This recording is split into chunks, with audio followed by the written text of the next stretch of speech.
As-tu déjà supplié Dieu de t'envoyer un signe, pour ensuite te demander si tu l'as manqué lorsqu'il est enfin arrivé?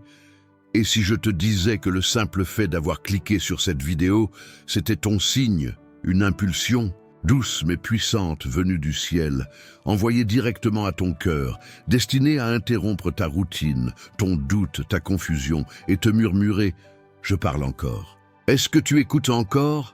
Beaucoup passent toute leur vie à attendre quelque chose de bruyant et spectaculaire, une voix venue du ciel, un changement miraculeux, un buisson ardent. Mais la plupart du temps, les vrais signes ne viennent pas enveloppés dans le tonnerre. Ils arrivent doucement dans des murmures, des interruptions, des messages déguisés en coïncidence. Et ce qui sépare ceux qui s'élèvent de ceux qui restent bloqués, c'est la capacité à reconnaître quand le ciel frappe à la porte de leur cœur. Aujourd'hui, tu n'es pas ici par hasard. Ce moment a été préparé pour toi bien avant que tu ne réalises que tu en avais besoin. Il y a quelque chose de sacré dans l'air, quelque chose que tu ressens depuis un moment, sans savoir comment l'expliquer. Peut-être que tu te sens perdu, peut-être que tu as demandé une confirmation, ou peut-être que tu es juste fatigué d'attendre, fatigué de sentir que Dieu ne t'entend pas. Mais il existe une vérité que très peu de gens réalisent. Le moment où tu commences à te demander si Dieu te parle est souvent le moment exact où il parle le plus fort. Et si tout ce que tu as prié, la clarté, la direction, la paix, n'était pas caché dans ce que tu attendais, mais dans ce que tu es en train de vivre en ce moment même, et si tu avais déjà reçu le signe, mais que tu ne savais pas comment l'interpréter, et si la raison pour laquelle Dieu est resté silencieux si longtemps, c'était parce qu'il attendait que tu sois suffisamment calme pour enfin l'entendre, ceci est plus qu'une vidéo, c'est une interruption divine. Dans les prochaines minutes, nous allons plonger dans quelque chose de plus profond que de simples paroles. Nous allons redécouvrir les façons oubliées par lesquelles Dieu communique, celles que la plupart des gens ignorent. Tu comprendras comment le ciel parle souvent à travers des schémas, des personnes, des silences. Et si tu restes jusqu'à la fin, tu pourrais bien découvrir la raison exacte pour laquelle ta prière n'a pas encore reçu de réponse. Et ce qui pourrait enfin débloquer celle que tu attends depuis si longtemps. Il existe une loi spirituelle en action ici. Plus ton cœur est ouvert, plus la voix du ciel devient forte. Et ceux qui osent rester jusqu'au dernier mot sont souvent ceux qui reçoivent les plus grandes révélations. Parce que parfois, ce n'est pas que Dieu n'a pas parlé, c'est que tu étais tellement entouré de bruit que tu n'as pas reconnu sa voix. Mais ça change aujourd'hui. Si ce message touche déjà quelque chose en toi, ne le garde pas pour toi. Commente « Paix en Christ » maintenant, comme une déclaration « J'écoute, Seigneur ». Ce n'est pas juste une phrase, c'est ton engagement. C'est toi qui fais un pas de foi en disant que cette fois, tu es prêt à faire attention. Et clique aussi sur le bouton « J'aime ». Pas seulement pour cette vidéo, mais parce qu'en le faisant, tu aides ce message à atteindre quelqu'un d'autre qui, lui aussi, supplie pour un signe. Tu deviens partie intégrante d'une mission, diffuser l'espérance là où elle est la plus nécessaire. Ce petit geste peut être la raison pour laquelle quelqu'un d'autre tombe sur cette vidéo, quelqu'un au bord du découragement, quelqu'un qui a désespérément besoin d'entendre ce que tu entends en ce moment. Tu n'es pas juste un spectateur, tu fais partie de quelque chose de plus grand. Et si tu ne t'es pas encore abonné, pense à ceci. Certains n'ont pas d'église où entrer. Personne avec qui prier. Aucune voix pour les guider quand l'obscurité tombe. Cet espace devient leur refuge, leur sanctuaire digital. S'abonner, ce n'est pas juste recevoir plus de vidéos. C'est rester connecté à un flot de paroles, de leçons, de vérités que Dieu pourrait utiliser pour répondre à ta prochaine prière. Chaque fois que tu viens ici, tu ouvres un espace pour que l'Esprit agisse. Avant de commencer cette étude, commente « Paix en Christ » ci-dessous. Inondons cette vidéo de déclarations de foi. Montrons à l'algorithme qu'il existe encore des gens affamés de la présence de Dieu. Et souviens-toi, il y a une révélation cachée dans l'avant-dernier message d'aujourd'hui qui pourrait être la clé pour débloquer la bénédiction que tu attends. Ne la manque pas. Commençons. Il y a un moment dans la vie d'Élie qui révèle quelque chose que la plupart des gens ignorent quand ils cherchent des signes de Dieu. Après avoir accompli des miracles et fait descendre le feu du ciel, Élie s'est retrouvé à fuir pour sa vie, caché dans une grotte, brisé et épuisé. Il avait tout fait correctement, et pourtant, il se sentait abandonné. Ça te semble familier? Tu pries, tu essaies, tu attends, et puis, le silence. Comme Élie, tu te demandes peut-être, est-ce que j'ai fait quelque chose de mal? Et pourquoi Dieu ne répond-il pas comme je l'espérais? Mais c'est dans ce silence même qu'une des vérités les plus profondes sur la communication divine est révélée. Dieu dit à Élie de se tenir sur la montagne, car il allait passer. Élie vit un vent puissant déchirer les falaises, mais Dieu n'était pas dans le vent. Puis un tremblement de terre secoua le sol, mais Dieu n'était pas dans le tremblement de terre. Après cela, un feu s'est déclenché, mais encore une fois, Dieu n'était pas dans le feu. Puis vint un murmure doux et léger, et c'est là que Dieu se trouvait. Est-il possible que Dieu t'ait murmuré depuis le début et que tu attendais le tonnerre? Beaucoup cherchent Dieu dans des événements spectaculaires, des interventions surnaturelles, des confirmations bruyantes. Mais la vérité, c'est que Dieu cache souvent sa voix dans les moments petits et silencieux, dans le souffle entre tes pensées, dans ce pressentiment qui te touche quand tu es seul, dans cette vidéo qui apparaît soudainement au moment exact où tu en avais besoin. Certains signes ne viennent pas pour te secouer, ils viennent pour t'éveiller. Élie n'avait pas besoin d'un autre miracle, il avait besoin d'intimité. Il avait besoin d'être rassuré que Dieu était encore proche, encore en train de parler, encore présent. Et toi aussi. Beaucoup d'entre nous sont si désespérés de recevoir un signe que nous passons à côté des murmures du ciel. Mais les signes ne sont pas toujours des feux d'artifice. Parfois, c'est un simple titre de vidéo qui éveille ton esprit. Un verset qui apparaît dans ton fil d'actualité. Une sensation dans ta poitrine qui te dit « Fais attention ». Et voici ce qui est remarquable. Le murmure ne s'est pas manifesté une fois qu'Élie était fort. Il est venu alors qu'il se cachait encore, effrayé et brisé. Le signe de Dieu ne s'est pas adressé à celui qui n'avait peur de rien, mais à celui qui croyait que tout était fini. Peut-être que c'est là où tu en es aujourd'hui. Peut-être que tu attends une réponse forte, alors que Dieu murmure ton nom depuis le début. Pas parce qu'il est distant, mais parce qu'il veut que tu te rapproches. Parfois, quand Dieu murmure, ce n'est pas parce qu'il est loin, c'est parce qu'il est assez proche pour que tu puisses l'entendre. Pose-toi cette question. Attendais-tu Dieu sous la mauvaise forme? Les signes ne viennent pas toujours avec des étiquettes. Parfois, ils se déguisent en interruptions. Et si tu les ignores parce qu'ils ne correspondent pas à ce que tu attendais, tu pourrais passer à côté de ton moment divin. Ce moment, ici et maintenant, pourrait être le tien. Reste avec moi. Une vérité plus profonde est en train d'émerger et elle va changer ta façon de voir chaque prière sans réponse, chaque bénédiction retardée, chaque instant de silence. Garde ton cœur ouvert, ce n'est pas encore fini. Il y a une histoire dans l'Ancien Testament qui révèle le danger d'ignorer les signes quand ils ne se présentent pas comme on l'attend. C'est l'histoire de Balaam, un prophète, qui bien qu'il connaissait la volonté de Dieu, a laissé ses désirs l'aveugler.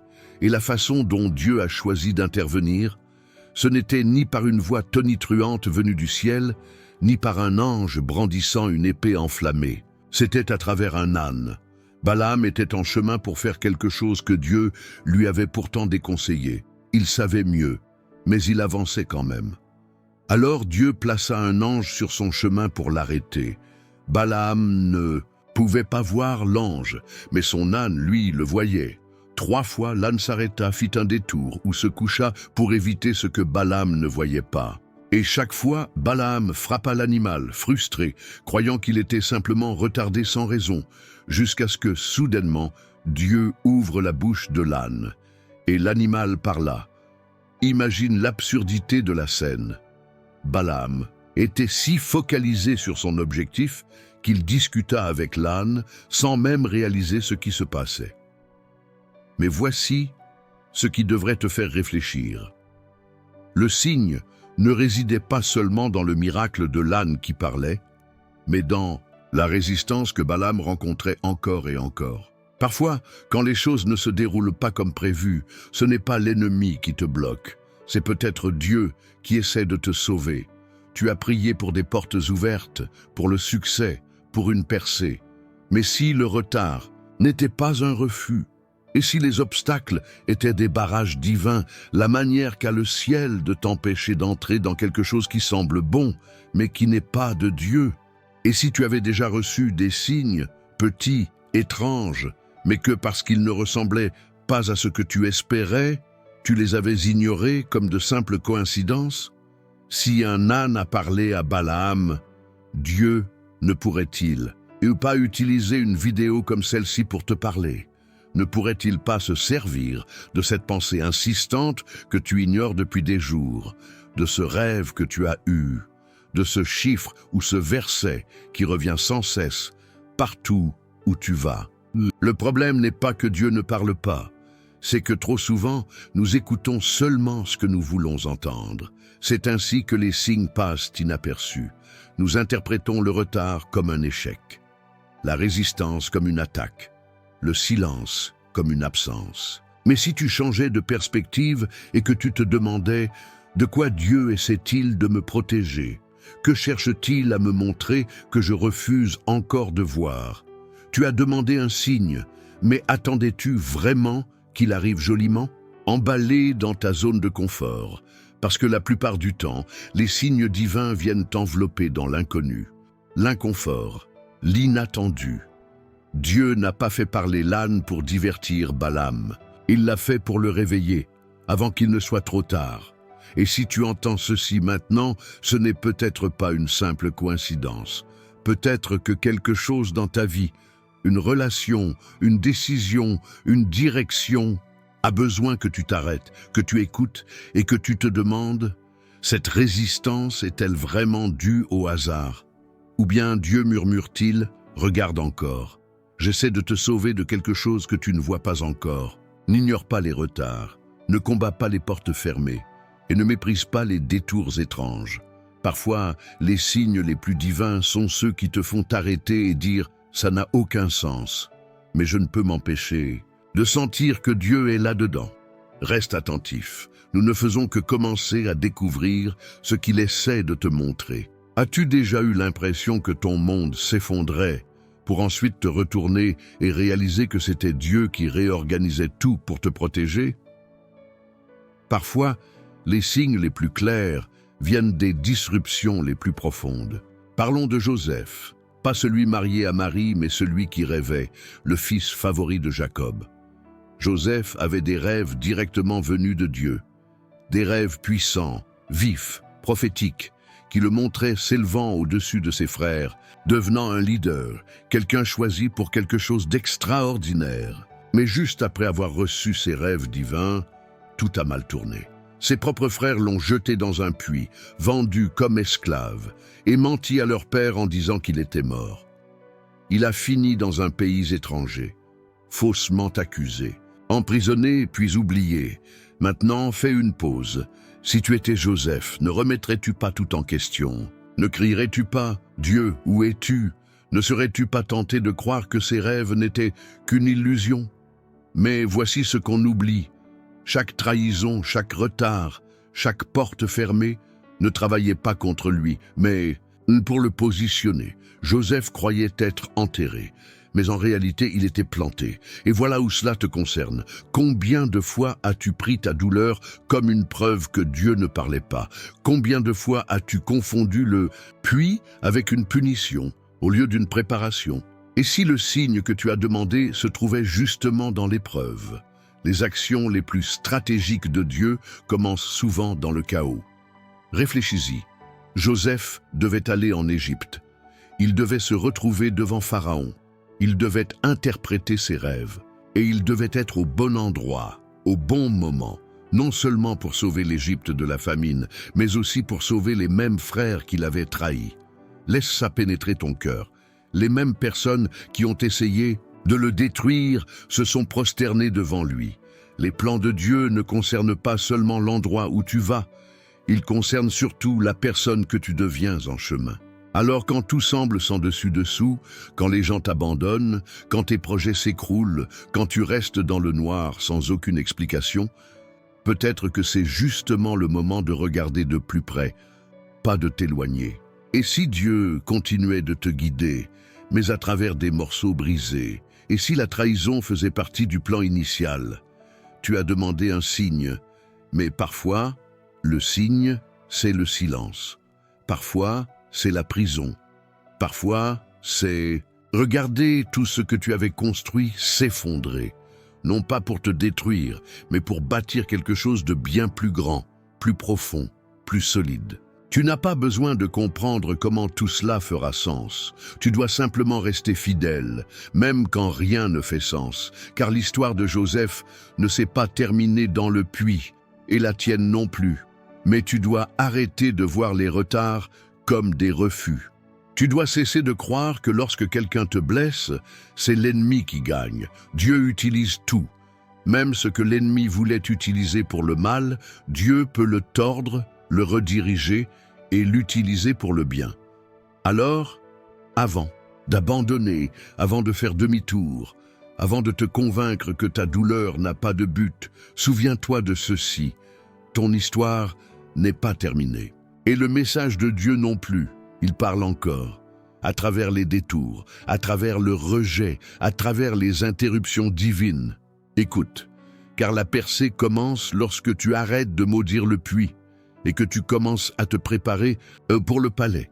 As-tu déjà ressenti que ceux qui auraient dû te protéger ont été ceux qui t'ont infligé tes blessures les plus profondes? Que ceux qui avaient promis de marcher à tes côtés t'ont abandonné dès que la tempête a éclaté? David connaissait bien ce sentiment. Avant de porter une couronne, il portait une harpe. Avant d'être célébré, il a été rejeté. Et avant de vaincre Goliath, il a dû mener des batailles que personne ne voyait. Des batailles dans son âme, contre l'indifférence, le mépris, l'incompréhension. David n'a pas été choisi par les hommes.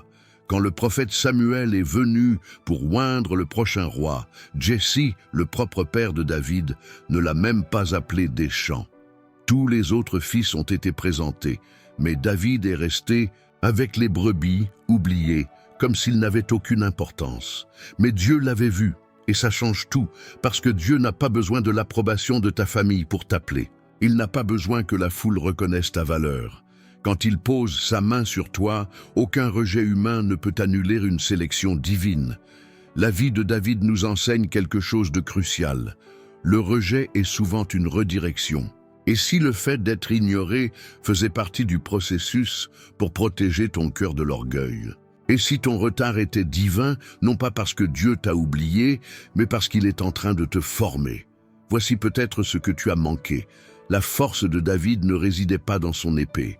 Elle résidait dans sa solitude. Les champs où il a été ignoré sont devenus l'endroit où il a appris à entendre la voix de Dieu, où il a appris à combattre les géants avec des pierres, pas avec des armées. Là, il a développé un cœur capable d'adorer dans la douleur et de diriger dans le chaos. Parfois, l'isolement est une invitation de Dieu. Tu as demandé un signe, mais peut-être que tu attendais un projecteur, alors que Dieu t'a donné un lieu silencieux. Tu voulais une plateforme, mais il t'a offert un pâturage. Pas pour te punir, mais pour te préparer. David n'est pas devenu roi le jour où il a reçu la couronne. Il marchait déjà comme un roi bien avant cela. Il avait le caractère avant d'avoir le trône. C'est pour ça que Dieu l'a choisi. Et voici la partie qui pique, mais qui guérit aussi. Tu ne peux pas devenir la personne que Dieu t'a appelé à être sans d'abord traverser les endroits où personne ne t'applaudit, où personne ne voit ton effort, où tes larmes tombent, sans être remarqué, sauf par lui, parce que les chants ne sont pas la fin, ce ne sont que les débuts. Alors peut-être que tu n'es pas puni, peut-être que tu es repositionné, peut-être que ce que tu pensais être un recul est en réalité la scène qui est en train d'être construite sous tes pieds. Le chagrin, la solitude, la confusion, rien n'est perdu. Dieu fait quelque chose de plus profond que ce que tu peux voir. Mais tu dois arrêter d'essayer de forcer des portes que Dieu n'a pas ouvertes. Arrête de mesurer ta valeur en fonction de qui t'accepte. Ton onction ne vient pas d'eux, elle vient de lui. Alors tiens bon, reste fidèle dans le silence. Adore même quand tu ne comprends pas. Affronte tes Goliaths même quand personne ne regarde. Parce qu'un jour, les mêmes personnes qui ne voyaient pas ta valeur seront témoins de l'accomplissement de tout ce que Dieu t'a chuchoté dans l'obscurité. Et quand ce jour viendra, tu n'auras rien à prouver. Tu marcheras simplement dans la plénitude de ce que tu étais destiné à être. Reste avec moi, car ce qui vient ensuite pourrait bien être la pièce manquante que tu attendais depuis toujours. Combien de fois as-tu demandé à Dieu d'ouvrir une porte pour ensuite te retrouver coincé dans un couloir de silence? Tu as prié, tu as attendu, tu as même essayé de rester fidèle, mais malgré tout, tu as l'impression que le ciel est silencieux, comme si tu frappais, mais que personne ne répondait. Et dans la partie la plus profonde de ton cœur, une question commence à résonner. Est-ce que Dieu m'écoute vraiment? Mais voici une vérité que peu de gens sont prêts à entendre. Le silence ne signifie pas l'absence. En fait, certains des moments les plus puissants dans les Écritures se sont produits pendant un silence divin. Entre l'Ancien et le Nouveau Testament, il y a eu 400 ans sans que Dieu ne parle à travers les prophètes. 4 siècles de ciel silencieux. Mais ce silence n'était pas vide. Il était chargé de l'arrivée du Messie. Parfois, quand le ciel devient silencieux, ce n'est pas parce que Dieu est parti, c'est parce que quelque chose de saint est en préparation. Dieu ne t'ignore pas, il orchestre quelque chose. Il aligne les cœurs, déplace les pièces et façonne ton âme afin que, lorsque le moment viendra, tu ne te contentes pas d'entrer dans la bénédiction. Tu sois prêt pour elle. Parlons de Lazare. Jésus a entendu que son ami était malade et il a attendu encore 2 jours avant de se rendre auprès de lui. Lorsqu'il est arrivé, Lazare était déjà mort. Les gens pleuraient, blâmaient, étaient perdus. Et pourtant, Jésus leur a dit, « Cette maladie ne mènera pas à la mort, elle est pour la gloire de Dieu. » Mais pour tout le monde, cela ressemblait à un échec. C'était trop tard. Et peut-être que ta vie ressemble à cela en ce moment. Trop. Ou tard, trop de douleurs, trop d'années perdues, trop de prières sans réponse. Mais si ce délai était intentionnel, et si Dieu attendait, non pas parce qu'il t'a oublié, mais parce qu'il veut que la résurrection soit indiscutable, parce que tout le monde peut croire quand les choses sont faciles. Mais la vraie foi se forge dans les moments où rien ne semble bouger. Si Jésus avait guéri Lazare avant sa mort, cela aurait été un miracle. Mais en le ressuscitant du tombeau, c'est devenu un signe. Et peut-être que c'est exactement ce que Dieu est en train de préparer pour toi. Pas juste une solution, rapide, mais un signe. Un témoignage si clair que même ceux qui doutaient devront admettre que c'était Dieu. Mais pour en arriver là, tu dois traverser le silence. Tu dois continuer d'avancer, même quand tu n'entends aucun pas à côté de toi. Tu dois continuer de prier, même quand tu as l'impression que tes mots tombent dans le vide. Tu dois continuer d'être présent, en croyant que ce qu'il t'a promis dans la lumière est encore vrai dans l'obscurité. Parce que la foi ne se prouve pas. Lorsque la réponse arrive, elle se prouve dans l'attente. Dans ces longues nuits où tu choisis quand même d'adorer. Dans ces moments brisés où tu dis « Amen », même sans voir le résultat. C'est là que le ciel prend note. C'est là que commence la transformation. Alors, si tu te sens coincé dans le couloir, sache ceci, tu n'es pas oublié, tu n'es pas puni, tu es préparé. Et ce silence, il est sacré. Parce que derrière le rideau, Dieu est en train de façonner quelque chose qui vaudra chaque seconde d'attente. Quelque chose qui donnera un sens à chaque larme, chaque question sans réponse, chaque rêve retardé. Tu as demandé un signe, et peut-être que c'est celui-ci. Ne pars pas maintenant. Ce qui vient ensuite pourrait bien être la clé pour ouvrir la porte devant laquelle tu te tiens depuis des années. Vous êtes-vous déjà demandé pourquoi la percée semble toujours survenir juste après le moment où vous étiez sur le point d'abandonner? Ce n'est pas une coïncidence. Ce n'est pas seulement une question de timing, c'est une stratégie divine. Dieu permet souvent que les choses atteignent le bord, la limite même de ce que vous pensez pouvoir supporter. Parce que c'est là que la véritable reddition se produit. C'est là que vos plans s'épuisent et que sa présence prend le relais. Considérons l'histoire de la veuve dans 1 Roi 17. Elle en était à sa dernière poignée de farine et à une goutte d'huile. Elle avait déjà accepté la mort. Son plan était de préparer un dernier repas pour elle et son fils, puis de mourir. Mais à son moment le plus bas, Élie se présente, non pas pour donner, mais pour demander. Il dit « Prépare-moi quelque chose d'abord. » Et peut-être que cela semble injuste, cruel même. Mais il ne s'agissait pas de la farine, il s'agissait de la foi. À ce moment-là, Dieu n'essayait pas de lui prendre quelque chose. Il la positionnait pour un miracle. Il lui demandait de donner de ce qu'elle pensait ne pas pouvoir se permettre de perdre, afin qu'il puisse le multiplier. Et n'est-ce pas justement ainsi que Dieu agit? Demandez de faire confiance quand vous vous sentez vide. Chuchotez « donne » alors que vous ressentez uniquement le manque. Exigez l'abandon alors que vous vous accrochez par un fil. Mais ce qui s'est passé ensuite était surnaturel. La farine ne s'est jamais épuisée, l'huile n'a jamais séché. Tant qu'elle faisait confiance, la provision continuait de couler. Vous vous sentez peut-être comme cette veuve en ce moment, comme si tout s'épuisait, votre force, votre espoir, votre patience. Mais peut-être que Dieu vous amène à ce point pour que vous lâchiez enfin prise et le laissiez intervenir. Parce que ce qui est sur le point d'arriver n'est pas seulement une restauration, c'est une abondance. Mais l'abondance ne vient pas à ceux qui thésaurisent, elle vient à ceux qui font confiance, même avec leur dernier morceau. Vous avez peut-être l'impression de n'avoir plus rien à donner, mais si le peu que vous avez est exactement ce dont Dieu a besoin pour commencer le miracle. N'oubliez pas, Jésus a nourri des milliers de personnes avec 5 pains et 2 poissons. Les chiffres n'ont jamais eu de sens, mais l'obéissance, si.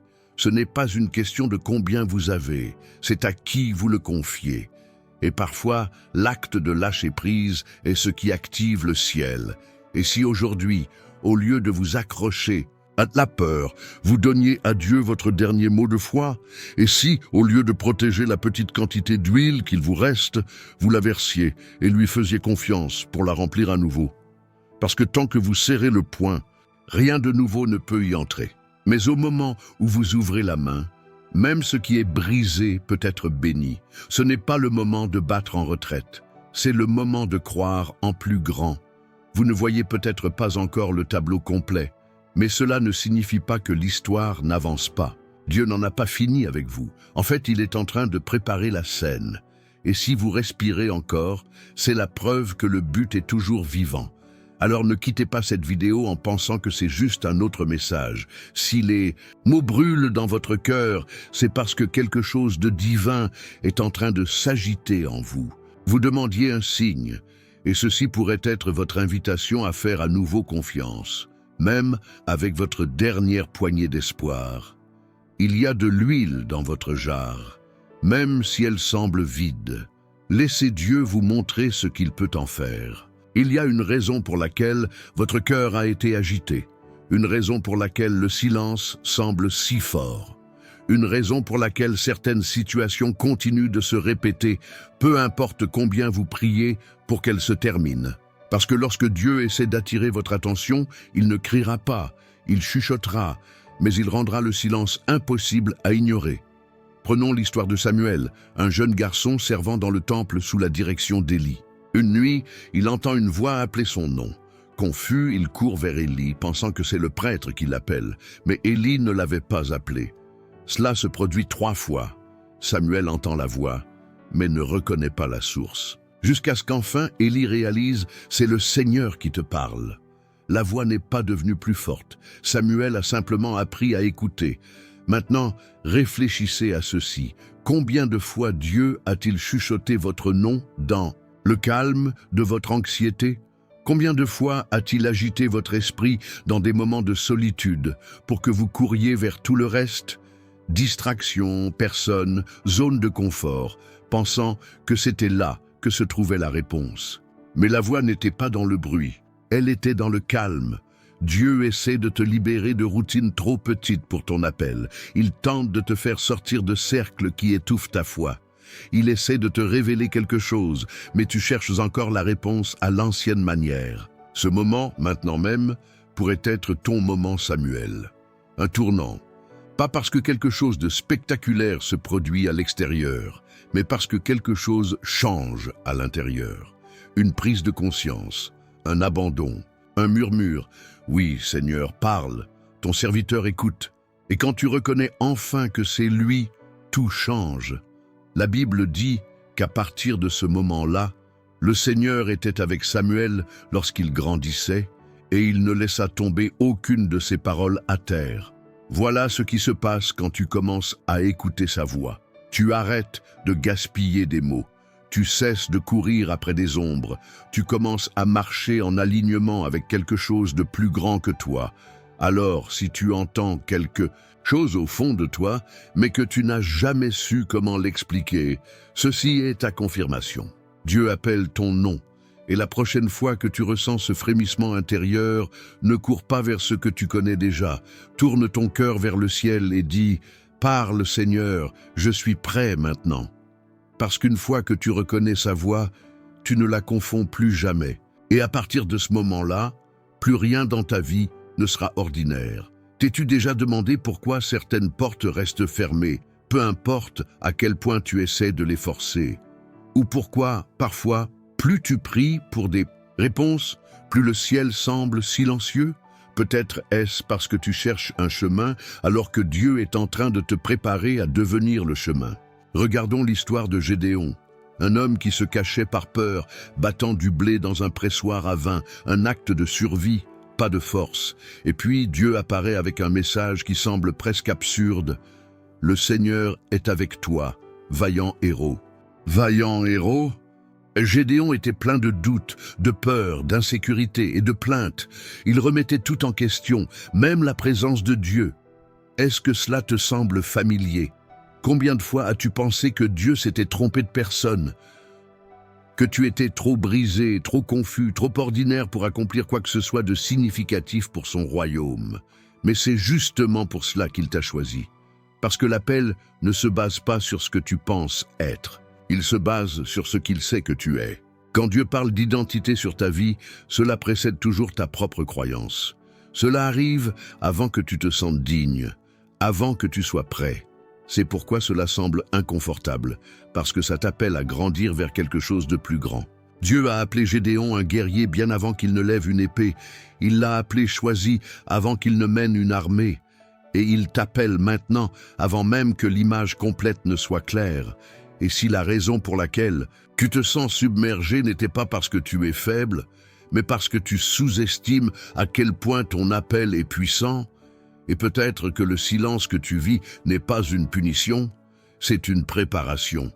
Dieu ne crie pas, toujours la prochaine étape. Parfois, il te permet d'être étiré pour que tu développes le courage nécessaire à ce qui arrive. Quand Gédéon a finalement accepté la vérité sur qui il était, quelque chose d'extraordinaire s'est produit. Avec une petite armée non qualifiée, il a vaincu un ennemi immense. Non pas parce qu'il était fort, mais parce qu'il a enfin fait confiance à celui qu'il avait appelé fort. La même chose peut arriver. Tu n'es pas oublié, tu n'es pas mis de côté. Tu es en train d'être façonné.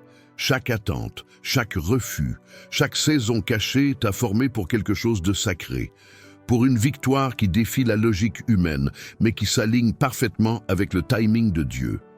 Il y a une version de toi qui existe déjà aux yeux du ciel. Une version non définie par ton passé, non limitée par ta douleur, non prisonnière de tes doutes. Cette version est audacieuse, fidèle, inébranlable, et elle vit déjà en toi, attendant que tu dises oui. Alors si tu traverses une saison où tu te sens petit, ignoré, effrayé ou indigne, ce message est ton invitation. Tu n'es pas destiné à rester caché dans le pressoir. Tu es appelé à entrer dans le champ de bataille. Non avec confiance en toi-même, mais avec foi en celui qui voit dans toi bien plus que tu n'as jamais vu. Parce qu'il n'appelle pas seulement ceux qui sont qualifiés, Il qualifie ceux qu'il appelle. Et quand tu croiras enfin ce qu'il dit à ton sujet, tu arrêteras de demander des signes et tu deviendras un signe. Si tu es encore ici, en train d'écouter ces mots, alors tu n'es pas simplement un spectateur. Tu fais partie des rares qui sont allés jusqu'au bout. Et cela veut dire quelque chose. Cela veut dire que tu as faim de vérité, que tu es prêt pour le changement. Que quelque chose en toi refuse de se contenter du silence, de la confusion, de l'engourdissement dans lequel la vie a essayé de t'ensevelir. Laisse-moi te dire quelque chose et écoute bien.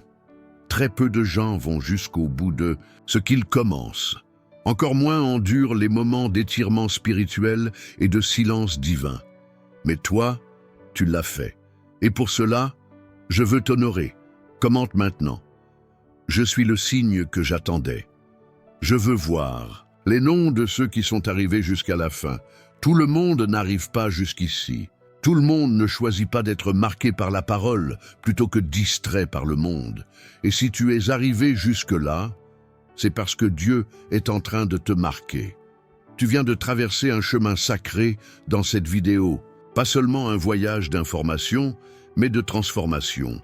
Tu n'as pas simplement regardé une étude, tu as participé à une révélation. Ce n'était pas juste une autre vidéo YouTube, c'était un moment. Un murmure venu du ciel, un miroir tendu vers ton âme. Et si quelque chose en toi a bougé, si quelque chose s'est éveillé, alors ne garde pas ça pour toi. Partage ce message, envoie-le à cet ami qui doute de sa valeur, publie-le là où quelqu'un de perdu pourrait le voir et se sentir vu. Diffuse-le comme une graine d'espoir, car tu ne sais jamais quel esprit est suspendu à un fil en ce moment, attendant une parole que toi seul peux lui apporter. Si tu n'es pas encore abonné, pose-toi cette question. Pourquoi pas? Pourquoi marcher seul sur ce chemin alors qu'une communauté de foi grandit ici chaque jour? S'abonner, ce n'est pas juste appuyer sur un bouton, c'est planter un drapeau. C'est dire « Je choisis de nourrir mon esprit, je choisis de rester près de la flamme ». Et si tu es déjà abonné, sois fier. Tu fais partie de quelque chose de plus grand qu'un simple contenu. Tu fais partie d'un mouvement de restauration, d'alignement, de conscience divine. C'est ton refuge, ton foyer spirituel en ligne. Continue de revenir, continue d'alimenter ce feu, continue de te laisser façonner par l'esprit à travers ces messages. Et maintenant, avant de terminer, prends ce moment et ne le précipite pas. Reste immobile, ne clique pas encore ailleurs. Laisse la musique que tu vas entendre t'emporter dans une pause sacrée. Laisse tes pensées s'apaiser, laisse ton esprit respirer. Ferme les yeux si tu en as besoin. Murmure quelques mots au Seigneur. Remercie-le pour ce que tu as ressenti aujourd'hui, même si tu n'as pas encore les mots pour l'expliquer. Ne quitte pas la vidéo, ne brise pas ce moment. Laisse-le se terminer naturellement. Laisse le silence faire son œuvre. Ce silence, il n'est pas vide, il est plein de présence. Et alors que les dernières notes s'effacent, souviens-toi de ceci. Tu cherchais un signe. Et peut-être, juste peut-être, tu étais le signe depuis le début. Laisse cette vérité t'imprégner et reste proche. Ton voyage ne fait que commencer.